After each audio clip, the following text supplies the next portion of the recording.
Sophia Winters had never imagined life would come to this quiet battle for survival behind forced smiles and weary footsteps.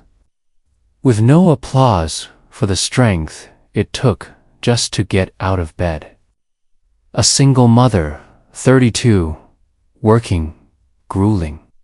Double shifts at a fading roadside diner and coming home each night to a rundown 2-bedroom house on the outskirts of Milwaukee that seemed to creak louder with every winter wind. It wasn't the dream she once had, but her daughter, Lily, just 6 years old, with a heart full of sunshine and curls that bounced like springs of hope, made it all worth it.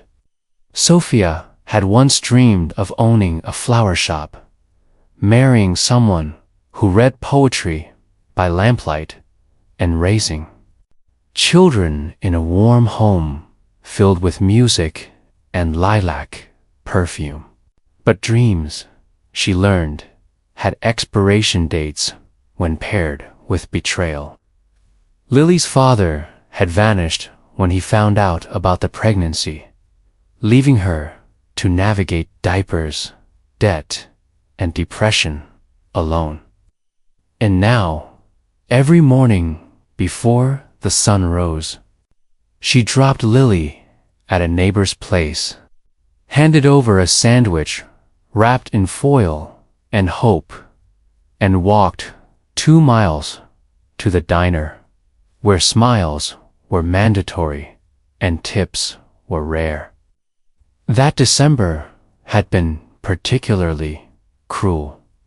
Snow piled like forgotten burdens, pipes threatened to freeze, and Lily had asked just once, "Mommy, do people live outside in the cold?"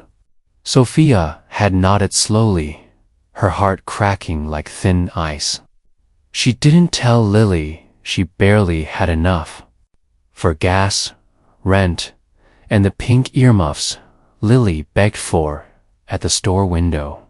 She didn't tell her about the eviction warnings. She simply tucked her in, kissed her forehead, and whispered bedtime stories she made up on the spot. One evening, while closing up the diner, she spotted a man huddled near the dumpster out back. His frame was thin under layers of mismatched clothing. A tattered beanie covered his face, and his hands trembled as he held a dented tin mug with nothing in it. The other staff averted their eyes. "Don't get involved, Sophia," the cook muttered. "You can't save everyone." But she wasn't trying to save everyone. She was trying to hold on to her own humanity. Stepping closer, she crouched and whispered gently, "Sir, do you have somewhere warm tonight?" The man looked up, startled. His face was bruised by the cold, his eyes pale and silent like forgotten oceans. "Just need a night," he murmured. She hesitated. Bringing a stranger home went against every safety rule drilled into her since childhood. But something in his expression, a mixture of dignity and defeat, cut deep into her conscience. "I have a garage," she said quietly. "It's not much, but it's warm." She gave him her scarf, packed up a bag of leftovers from the diner, and helped him into her car. He said his name was John. That's all. No last name, no story. Just John, at home. Lily peeked through the window, curious. "Who's that man, Mommy. He's a friend who needs a place to sleep, Sophia replied. She set up a corner of the garage with old blankets, a space heater, and a thermos of tea. John didn't ask for anything else. He thanked her with a soft nod and curled up silently. That night, Sophia lay awake, listening to the wind howl, wondering if she had made a mistake. But her heart didn't agree. The next morning, she found John sweeping snow off her driveway. I needed to move anyway, he said simply. Over the next few days, he remained quiet, grateful, and respectful. He fixed a broken window latch, helped carry groceries from the car, and once, when Lily's toy train broke, he repaired it with such precision that Lily squealed with joy. He never entered the house unless invited, never asked for anything but a blanket refill or hot water.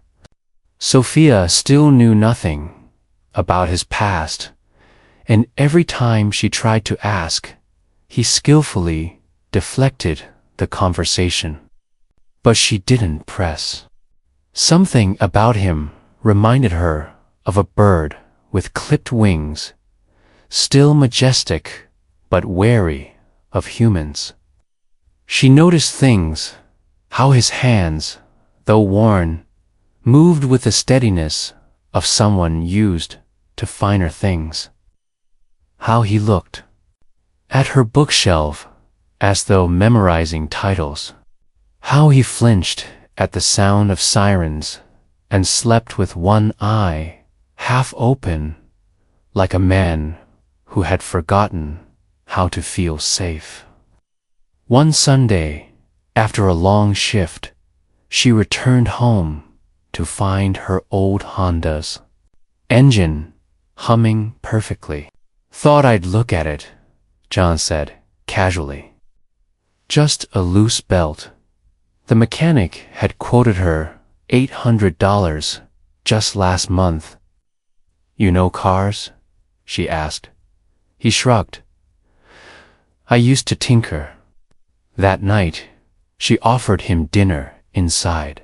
It felt strange at first, but soon Lily was chatting with him as if he were her uncle. John listened, smiled faintly, and just once laughed at one of Lily's terrible knock-knock jokes. Sophia caught that sound like a falling star, rare and beautiful. Still, something inside her gnawed. Who was this man?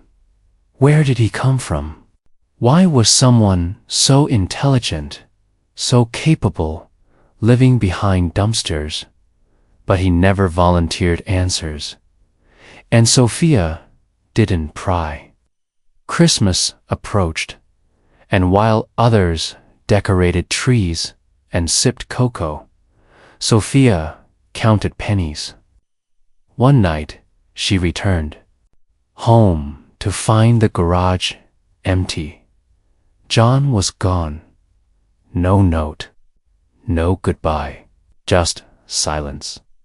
She felt a strange ache in her chest, as if she had lost something she never really had. For days, she wondered if he had been a ghost, a test of fate, or just a broken soul passing through. But his absence left a void, one that wouldn't go away. On Christmas morning, Lily opened a small box under the tree. Inside were the pink earmuffs she had asked for. Sophia stared at them, confused. She hadn't bought them. Tucked inside was a tiny note written in neat handwriting. Mary. Christmas, Lily. From your friend, John. Sophia's heart clenched. He had remembered. He had somehow found a way to leave joy behind. Sophia couldn't explain the emptiness that settled in her chest after John disappeared. Wasn't just worry. It wasn't just curiosity. It was a sense of quiet grief, as if a chapter had ended before she'd even understood the plot. She kept going because mothers have too, but John lingered in her thoughts like a song she couldn't remember the lyrics to.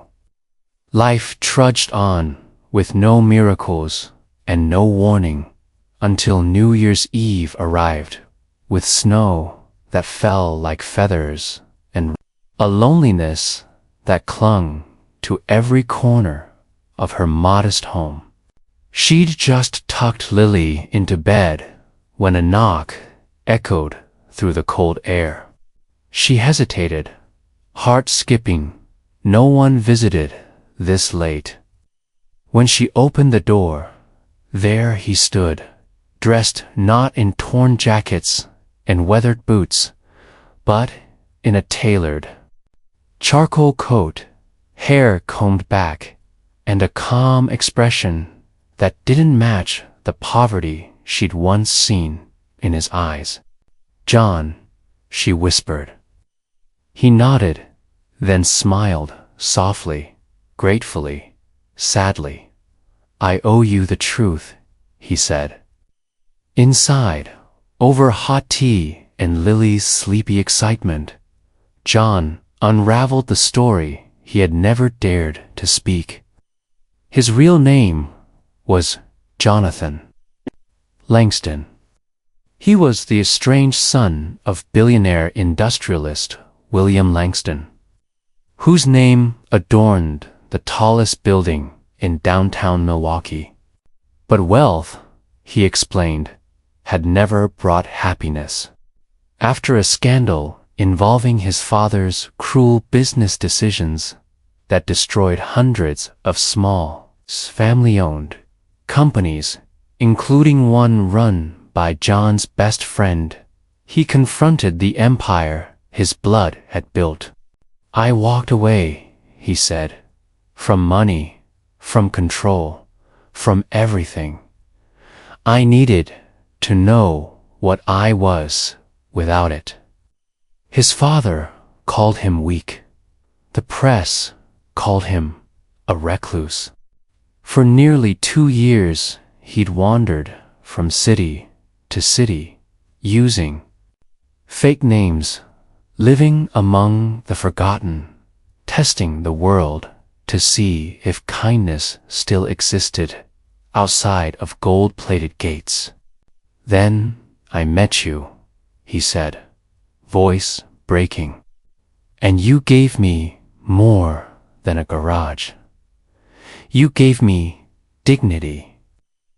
Sophia sat frozen, not because he was rich, but because he was real land. All the small signs now made sense. His quiet manners, his mechanical skills, his refusal to complain. She realized he had never been broken, only bruised by disappointment. He handed her an envelope that felt too thick to be good news.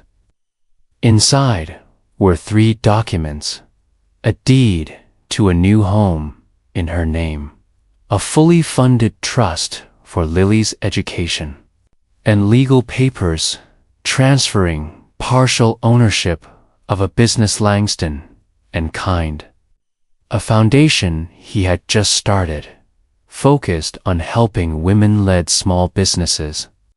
"I want to invest in the people who invested in others when they had nothing to gain," he explained.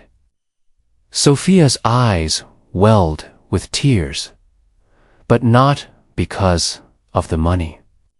Because someone saw her, truly saw her, and believed she was worthy of more than survival. "I don't know what to say," she whispered. "Then don't," John replied. "Just promise me you'll keep being you." Over the next few weeks, Sophia's life turned upside down, not with noise or chaos, but with quiet miracles. The new house was modest but warm, located near a school Lily adored. John visited, often not as a benefactor, but as a friend. He helped Lily with her homework, built a birdhouse for the porch, and always asked Sophia if she was sleeping enough. The media caught wind of the garage angel, and soon reporters tried to knock on her door, but she declined all interviews. "Let them guess," she smiled. "The story belongs to us." But not all change was easy.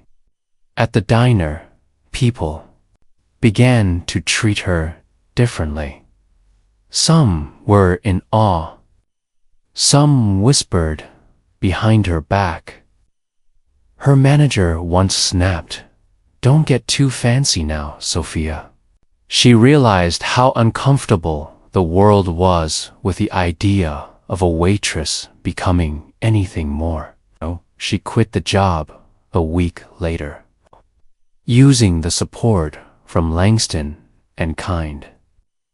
She opened her dream cafe, Lily's Nesta, warm little place, painted yellow with climbing ivy and hand-painted cups. She only hired single moms, survivors, and people who'd been told no too many times.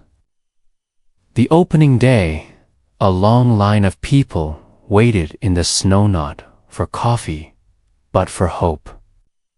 John came, of course, wearing his usual modest smile and handing her a small envelope with a hand-drawn crayon flower from Lily inside. The first few months were tough, endless paperwork, staff training, sleepless nights, but Sophia had a purpose again. One evening, after closing up, she found John sitting on the back porch, staring at the stars. "You ever think about going back?" she asked. He was silent for a long while. "Sometimes, but not to the boardroom. To the boy I was before all. This, the one who believed in people." He looked at her, eyes soft. "You helped me find him." She didn't know what to say. A strange warmth had grown between them. Not quite romance, not quite friendships, something sacred, built not on attraction, but mutual healing. One snowy night in February, Lily fell ill, fever, cough, labored, breathing. Sophia, panicked, rushed her to the ER. John showed up within minutes, clutching her hand as they waited. When the doctor emerged hours later with a smile and simple words, "Just a bad virus," she recovered. Sophia collapsed into John's arms, trembling. That was the night she realized how much he meant to her, not as a savior, not as a secret millionaire, but as the man who stood beside her when it mattered. Still, she hesitated to say anything.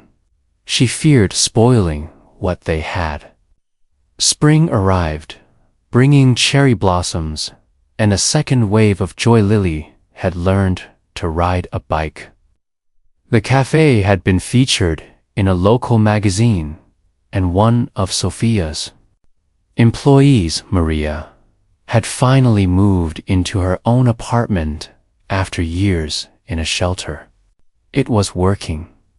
Her little mission of compassion was creating ripples. One day, John invited her and Lily to a quiet cabin by the lake.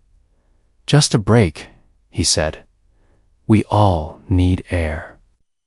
There, by the water, with Lily chasing ducks and the sun melting into the horizon, John handed her a small wooden box. Inside was a ring knot, flashy, not gold, just a simple silver band engraved with the words, "For the one who opened the door." She looked up, stunned. "I want you to know that my future is somewhere between your smile and Lily's giggle." Tears brimmed in her eyes. They sat in silence, fingers intertwined, hearts louder than words. They didn't need a label. They had a bond written in cold nights and warm meals, in quiet generosity and second chances. But happiness, Sophia knew, was fragile. And life had a way of testing even the purest hearts. She just didn't know the storm was already gathering in the distance, waiting to challenge everything they had built.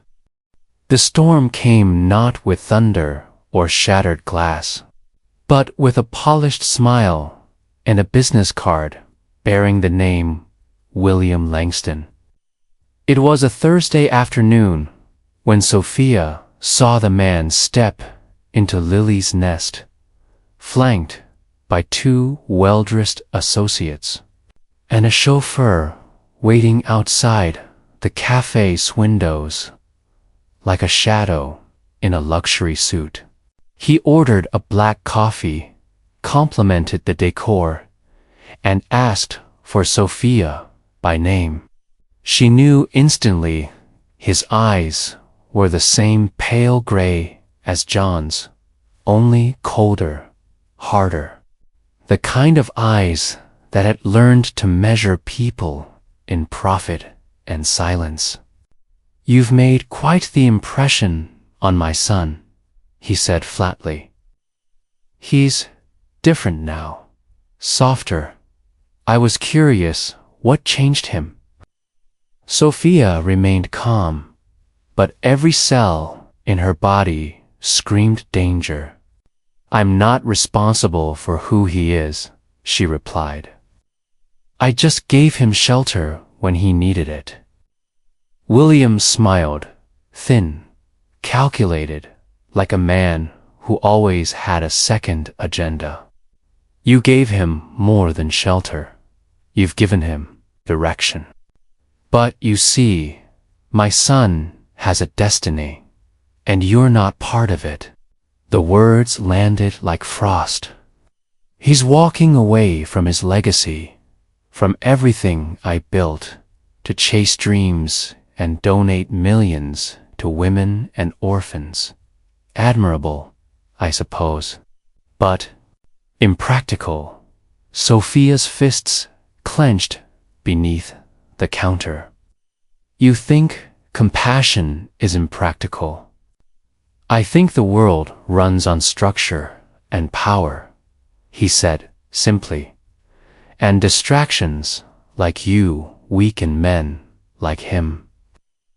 He leaned in, voice low. "I'm offering you a way out, comfortably, quietly. Walk away, and I'll transfer $500,000 to your name, for your daughter's future, for your cafe, for your peace. No mess, no scandal, just one signature." He slid the envelope forward. Sophia didn't even look at it. "Tell your son what you told me," she said coldly. "And if he agrees, I'll vanish. But I don't make deals in the dark." William's smile wavered. He stood without another word and left. The next day, John arrived, breathless, eyes filled with apology and anger. "He came to see you, didn't he?" he asked. She nodded. "Did he threaten you?" "No," she said. "He underestimated me." John collapsed into a chair, rubbing his face. "He'll keep pushing. He'll try to drag you through dirt." "Then we fight clean," she replied. "I'm not afraid of rich men in nice suits." But the battle had begun. Within days, city inspectors arrived, unannounced, at the cafe, citing vague violations. Bank errors appeared in her account. Anonymous reviews flooded her business with one-star ratings. One night, someone slashed her tires. Through it all, John stood beside her, canceling meetings, diverting lawyers, shielding her from the worst of the storm. But Sophia saw it, how the war with his father drained him, how he smiled less, how he hesitated before touching her hand, like a man torn between love and legacy. "I didn't mean for this to happen," he whispered one night. "I wanted to disappear. Then I found you. And now I'm dragging you into my fire." "We walked into it together," she replied. "And I'm not leaving." But behind her strength was fear, not of William, but of what power does to people. She had seen it ruin marriages, bury dreams, silence voices.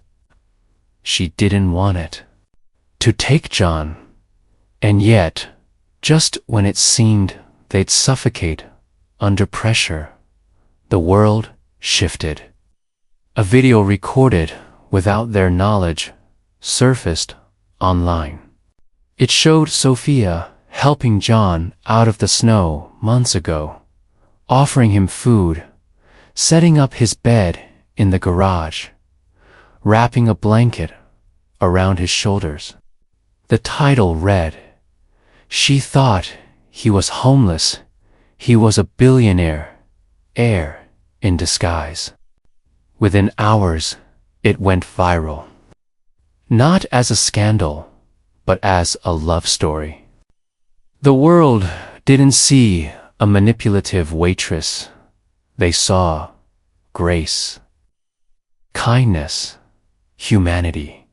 Donations poured into Lily's nest. Support letters arrived from across the country.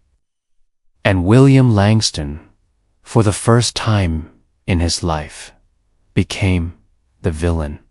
In his own press coverage, backed into a corner, he called a press conference and announced he would be stepping down from his position, leaving the company to a new board that included his son, Jonathan. "My son reminds me of who I could have been," he said, surprisingly sincere. "It's time I learned from him." Sophia watched it live, tears streaking her cheeks. Lily asleep on her lap. "You changed him," John said later. "Me." But she shook her head. "You changed yourself. I just opened a door." Life after that found its rhythm again. Not a perfect fairy tale, but a reality laced with joy. Sophia expanded the cafe into a second location. John split his time between board meetings and community centers, always home in time for dinner. One sunny June afternoon, as children chased butterflies outside the cafe, John dropped to one knee beside the herb garden and held out a ring, not silver this time, but emerald green as growth. "I don't want a wedding that makes headlines," he said. "I want a life that makes memories." Sophia nodded through tears. "Then, let's make them." They married beneath an oak tree with only 10 guests. Lily tossed flower petals. Barefoot, the vows were handwritten, and the cake was lemon blueberry from her cafe's kitchen. That night, wrapped in warmth and vows and quiet music, John whispered, "I used to believe money solved everything. Now I know only highlights what's already inside. And you were rich before I ever walked through your door." Months turned to seasons. Their love deepened, not in grand gestures, but in everyday things: burnt toast, rainy mornings, bedtime stories.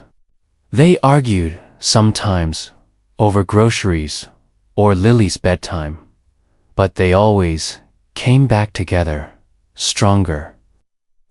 And the garage, the same.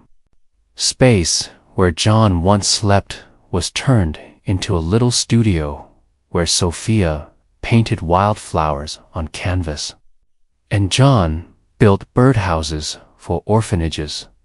They hung a plaque above the door that read, "Here began everything." People often asked her, "If you could go back, would you still let a stranger sleep in your garage?" She always smiled. Yes, because kindness doesn't always change the world, but sometimes it changes yours. And in a quiet suburb, in a yellow house with laughter echoing through its rooms, a woman who once had nothing held everything that mattered, not in a bank account, but in a pair of tiny dancing feet, the calloused hands of a man reborn, and the unwavering belief that even the smallest act of compassion can awaken miracles hidden in the most unexpected hearts.